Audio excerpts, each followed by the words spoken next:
آئندہ آنے والی تاریخ ان تاریخ دانوں کو جو آج کل پاکستان پہ مسلط ہیں ان کو لازماً جھوٹا اور بد کردار ثابت کرے گی. آئندہ آنے والی نسلیں ان کی تیار کردہ تاریخ پر لعنتیں ڈالیں گی، اس میں کوئی بھی شک نہیں.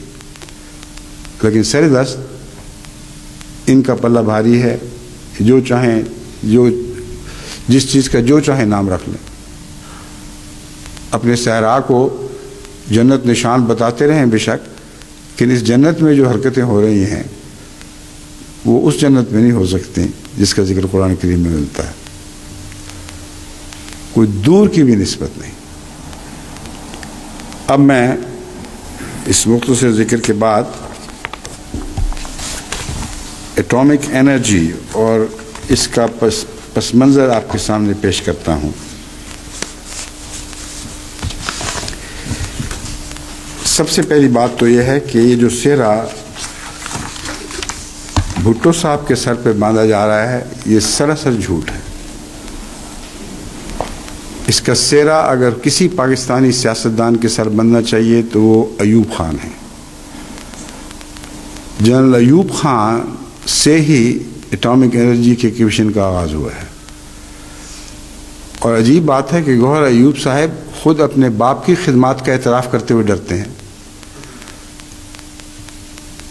کیونکہ 1965 کی جنگ میں جو حالات رونما ہوئے اس کے نتیجے میں جنرل ایوب خان نے یہ فیصلہ پہلے کیا تھا کہ ہمیں لازماً ایٹمی توانائی کی طرف توجہ کرنی ہوگی، ورنہ ہم ہندوستان جیسے مد مقابل کے سامنے مات کھا جائیں گے اور پھر کوئی بعید نہیں کہ ہندوستان ہمارے ملک پر قابض ہو جائے. اس لیے ایک ہی علاج ہے کہ ایٹمی توانائی کو فروغ دیا جائے. ایوب خان کی نظر انتخاب جس سائنسدان پر پڑی جس پر آپ کو کامل اعتماد تھا وہ ڈاکٹر عبدالسلام تھے. ڈاکٹر عبدالسلام نے ابتدائی اور بنیادی خدمات سر انجام دینے میں ایسا کردار ادا کیا ہے کہ اگر کوئی مورخ شریف و نفس ہو تو اس کردار کو بھلا نہیں سکتا. اور اس معاملے میں ایسی سیکریسی سے کام لیا ہے جس کے مطلب یہ کہتے ہیں کہ ایم ڈیوں کو ہم ہٹا رہے ہیں ہر جگہ سے کیونکہ یہ اپنی راز کی باتیں دوسروں کو بتا دیتے ہیں. لیکن ڈاکٹر عبدالسلام صاحب نے اس قدر اخفاء سے کام لیا ہے ان امور میں کہ بہت بات تک جب یہ سارے واقعات گزرے مجھے ملتے رہے تو ایٹمی توانائی میں اپنا جو کردار تھا اس کا ذکر بھی نہیں کیا، سرسی سا ذکر کرتے رہے ہیں اور تاثر یہ دیا کہ گویا ایٹمی توانائی کے جو کام ہو رہے یہ بعد میں ہوا ہے. جھوٹ تو نہیں بول سکتے تھے مگر تاثر یہ دیا. میں نہیں جانتا کن الفاظ سے مجھ پر یہ تاثر قائم ہوا، مگر اپنے نفس کو بڑھانے کی ان کو عادت ہی نہیں تھی. اور اللہ تعالیٰ کے فضل کے ساتھ ایک انتہائی منکسر مزاج انسان تھے، سچے پاکستان کے ہمدرد. اور ایوب خان نے جو اعتماد آپ پر کیا اس کو سچا ثابت کر دکھایا. جتنے ایٹامک نیوکلیئر کمیشن بنے ہیں، مختلف قسم کی ایٹامک یورینیم وغیرہ کی افزائش کے انتظامات ہوئے ہیں، ان سب میں ڈاکٹر عبدالسلام کے مشورے کے مطابق وہ سائنسدان ملوث ہوئے ہیں جن میں سے ایک بڑی تعداد احمدی سائنسدانوں کی تھی. اور اگر وہ احمدی سائنسدان اس پر کام نہ کرتے تو آج کسی ایٹم بم کا سوال ہی نہ پیدا ہوتا پاکستان کے لیے. اور یہ الزام کہ وہ اپنی خبریں احمدیوں کو دیتے ہیں اس قدر جھوٹا اور لغو ہے. اب جب کہ واقعہ ہو گیا تو امریکہ سے عبداللطیف صاحب نے جو اس وقت چوٹی کا کردار ادا کرنے والے تھے، انہوں نے پہلی بار مجھے لکھا ہے کہ سارے جھوٹ بول رہے ہیں، بات کچھ اور ہی ہے. ایوب خان کے زمانے میں آغاز ہوا اور میں ان سائنسدانوں میں سے ہوں جنہوں نے اولین کلیدی کردار ادا کیا ہے یورینیم کی افزائش کے تعلق میں، اور مدتوں اس پر کام کیا ہے، مختلف ممالک کے دورے کیے ہیں اور اس کی افزائش کے سلسلے میں اگر یہ سارا کام جو مخفی طریق پہ ہوتا رہا ہے اگر یہ نہ کیا جاتا تو آج پاکستان کا ایٹم بم بنانے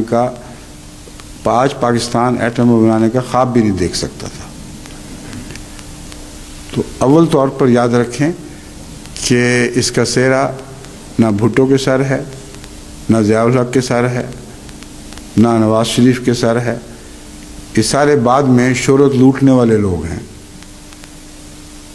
سہرا اگر کسی پاکستانی سیاستدان کے سر ہے تو وہ جنرل ایوب خان تھے، بہت گہرے انسان جن کی نظر ملک و قوم کے مفادات پر تھی، اور دیکھنے میں ایک سادہ سے جرنیل تھے مگر ان کی بہت باریک اور گہری نظر اسلامی مفادات اور ملکی مفادات پر پڑا کرتی تھی، اور اسی کا یہ نتیجہ تھا کہ ایٹامک انرجی کمیشن کا آغاز ہوا ہے۔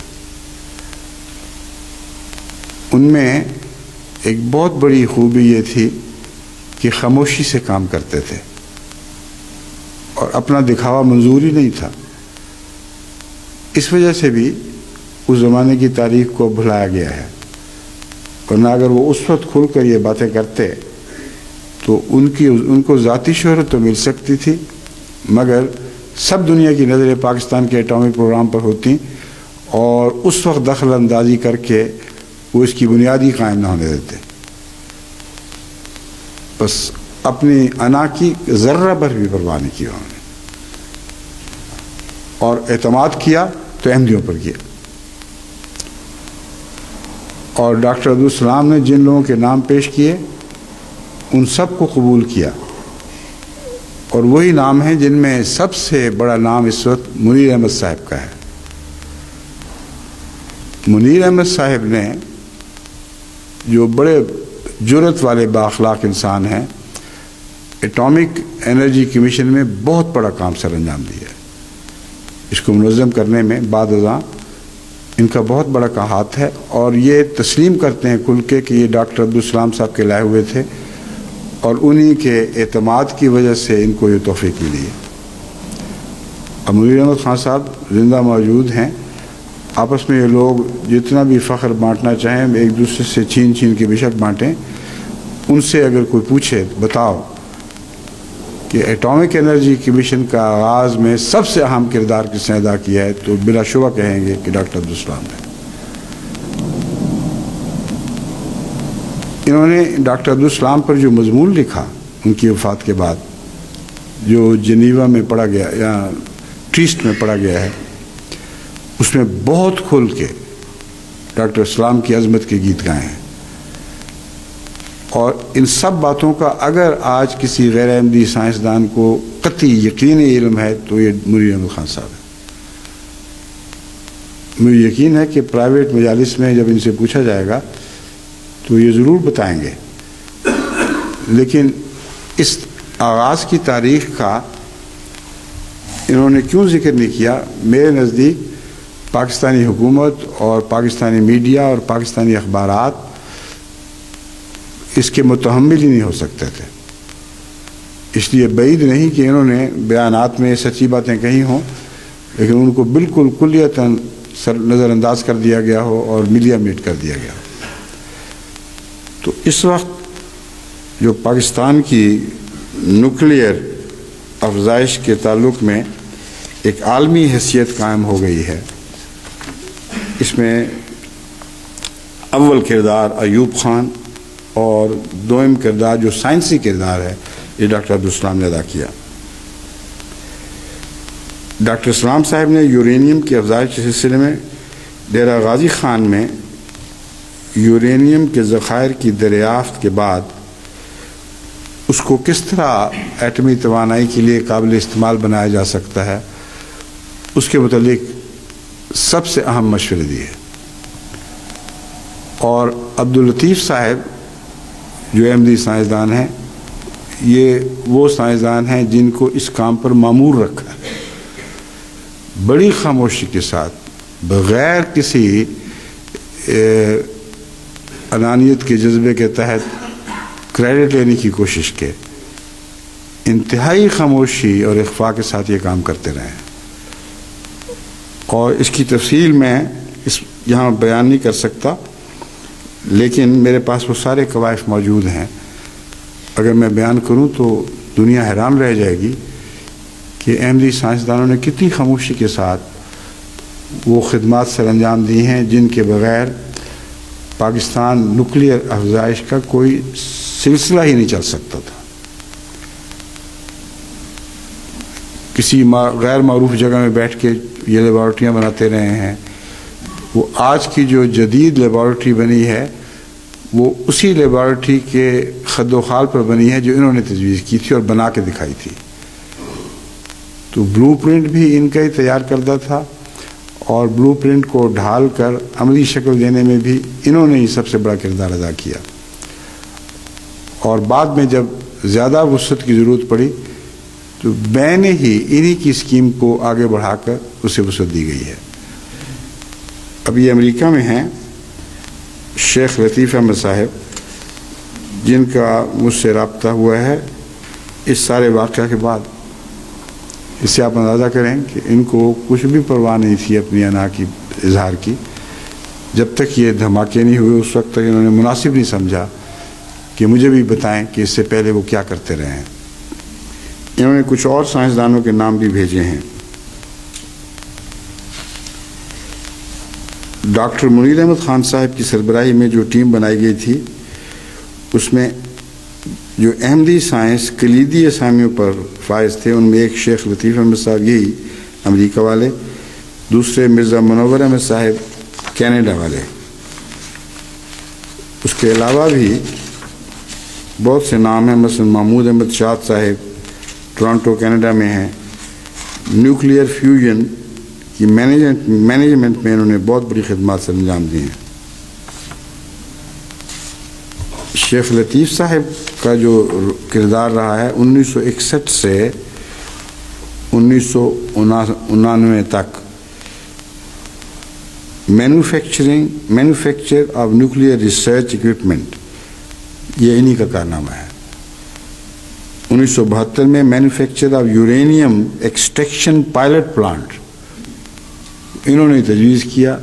انہوں نے اپنے سامنے بنوا کر دکھا دیا کہ یہ تجویز محض ایک خیالی تجویز نہیں، عملاً یہ ہو سکتا ہے. 1974-79 تک processing of uranium manufacturing nuclear fuel, یہ بھی ان کا کارنامہ ہے. اب یہ اس کو جو مرضی اپنے سر تھونپنے کی کوشش کرے، یہ وہ حقائق ہیں جو پاکستان کی تاریخ میں مندرج ہیں، اور ان حقائق کو یہ مٹا سکتے ہی نہیں. اس لیے قدیر خان صاحب کی باتیں ہوں یا کسی اور سائنسدان کی باتیں ہوں، حقیقت میں یہ احمدی سائنٹسٹ ہیں جنہوں نے بہت گہری علمی خدمت سر انجام دی، اور آج کا ایٹم بم ان کا مرہون منت ہے. یہ جو کہا جا رہا ہے کہ عبد القدیر نے فیوژن میں کام کیا، باقی سب کام دوسروں نے کیے، یہ سب غلط ہے. عبد القدیر صاحب کی تو کوئی حیثیت ہی نہیں تھی، کوئی شمار ہی نہیں تھا. پروپیگنڈا کے اسپیشلسٹ ہیں وہ، اور بہت پروپیگنڈا کیا انہوں نے. اس کے متعلق اخبارات میں یہ خبریں شائع ہو چکی ہیں کہ کس طرح بعض صحافیوں کو انہوں نے خریدا اور اپنی جیب سے پیسے خرچ کر کے ان کو اپنی تائید میں لکھنے پر آمادہ کیا. اب یہ ساری باتیں پاکستان کے اخبارات میں چھپی ہوئی موجود ہیں.